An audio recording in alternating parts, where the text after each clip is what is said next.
Je suis Marine Prodon, journaliste pour le journal La Semaine. Ah oui, journaliste pour le journal La Semaine. Bonjour, est-ce que vous pourriez vous présenter en quelques mots ? Bonjour, écoutez, oui, je vais me présenter. Donc moi, je suis Laurent Otero. Je suis directeur des opérations chez Guy Hockey l'Immobilier.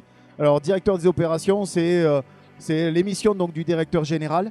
Je suis donc au siège Guy Hockey depuis 3 ans et demi. Et avant ce parcours-là, j'étais franchisé. Une particularité, franchisé également chez Guy Hockey depuis 1999. Voilà, donc un vieux jeune dans le réseau. Alors justement, vous êtes le 3e réseau de France. Comment on atteint justement ce niveau-là ? Alors aujourd'hui, on est le 3e réseau. On a 580 agences sur le territoire. Au Dom-Tom, on est également implanté au Maroc. On a 3700 collaborateurs. On atteint ce niveau à force de travail au quotidien. Voilà, tout simplement, apportant des solutions vis-à-vis d'entrepreneurs et également d'agents immobiliers indépendants qui nous rejoignent. Voilà, avec des vrais services qu'on leur apporte.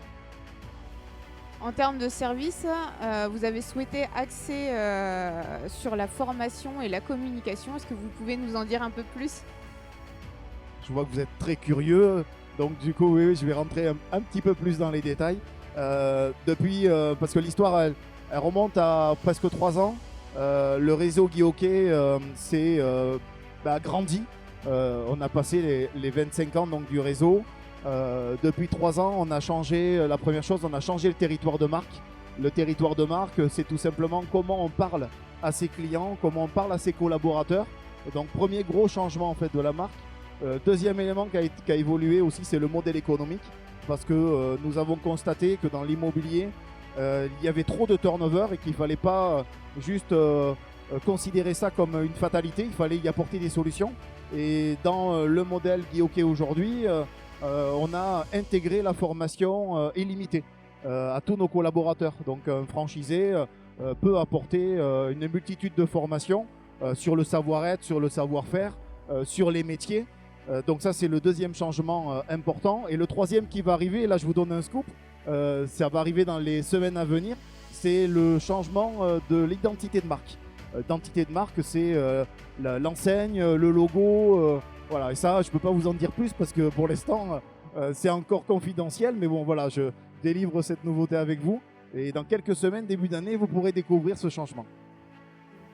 Alors, vous participez aujourd'hui aux Assises de l'immobilier. Qu'est-ce que vous attendez de cet événement ? En tout cas, je sais que c'est la 3e édition donc des Assises de l'immobilier. Je trouve que c'est une rencontre importante en fonction donc, des différents intervenants. On y retrouve du métier, on y retrouve de la techno et je vois qu'il y a beaucoup d'invités et beaucoup de participants. Je crois que si je ne me trompe pas, il y a plus de 700 personnes qui vont venir assister à ces assises de l'immobilier. Et en tout cas, tous les dirigeants et autres personnes qui participent sur les plateaux apportent un savoir-faire, discutent librement et je pense enrichissent en tout cas sur les différents sujets.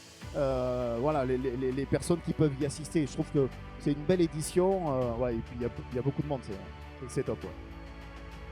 Et les thématiques, il y en a une ou plusieurs qui vous intéressent particulièrement ? Alors, moi je suis assez métier de par mon poste opérationnel. C'est la partie métier, tout simplement, le plateau métier toute la journée qui m'intéresse fortement. Ouais. La partie digitale, le réseau Guy Hockey, on n'a pas attendu pour être digital. Bon, ça a accéléré le Covid, on sait que ça a quand même pas mal accéléré. Mais chez Guy Hockey, la signature électronique, les visites virtuelles, on était déjà bien équipés avant. Alors l'arrivée du Covid, forcément, ça a posé en fait tous ces outils. Donc je pense qu'on est quand même bien en avance sur cette partie-là. Mais le métier, ça reste l'humain. Et l'humain, c'est capital, en tout cas dans l'immobilier. Et voilà, c'est ce qui, moi, m'intéresse. Voilà. Alors une dernière question, quelle est votre appréciation du marché immobilier et quelles sont les perspectives à plus ou moins long terme ? Alors là, je pense que vous ne m'avez pas attendu en tout cas pour avoir une vision sur le marché. Là, on voit bien que sur l'année 2021, ça reste super dynamique. Cette fin d'année va être très dynamique et très certainement, là c'est déjà les chiffres qui sont communiqués. On va très certainement battre un record annuel par rapport à l'année 2019, parce qu'on ne se compare plus en fait à l'année 2020. On sait très bien l'année compliquée que cela a été, et donc forcément l'année 2021 va être une année record en volume, très certainement. Et les perspectives, l'argent reste pas cher, le nombre de logements est insuffisant en France, ça va rester dynamique. Par contre, ça va rester en tout cas un marché dédié aux vrais professionnels. Voilà, pour accompagner nos clients dans l'intermédiation, apporter des vrais services. À mon avis, le futur sera constitué d'un apport de services pour nos clients. Voilà. Merci beaucoup d'avoir répondu à nos questions.